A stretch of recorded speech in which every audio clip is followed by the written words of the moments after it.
It's inevitable. At some point, an idea, a product feature, or even a growth strategy will fail. How you handle that failure is really important. It's really easy to sweep a failure under the rug, chalk it up to a series of bad decisions, and move on. And while moving on is great, if you don't take time to analyze the failure, you'll never truly learn from it. And as a growth hacker, learning from the data is a top priority.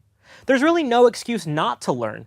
Data is so accessible now that every failure should get a thorough debrief.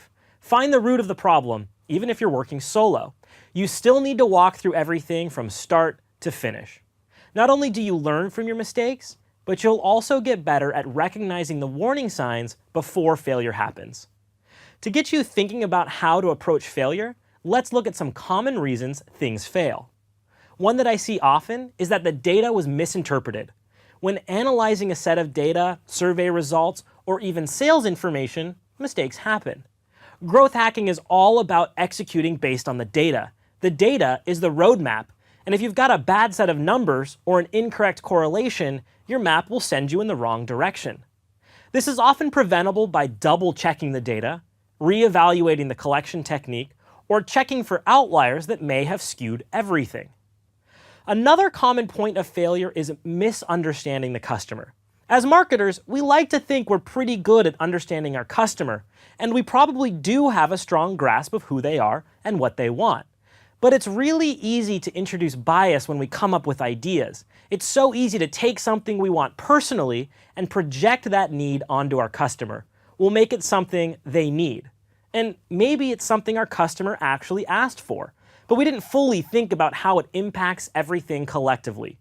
More often than not, customers aren't really thinking about the big picture either. They have a specific need, and it's your job to take a step back and explore how important it really is. Next, we have a failure due to subpar execution. Execution is incredibly important. The best ideas can only get so far, and if things break down in the execution, the idea will fail. Consider reviewing all the steps of how the project went. Where were the roadblocks? What in the execution failed? And how will you resolve that in the future? Failures in this area often identify areas that we need to grow either personally or as a team. Build into those weaknesses to prevent this hurdle from popping up in the future. Along with the theme of executing on a task is the issue related to time. A lot of projects fail because there wasn't enough time.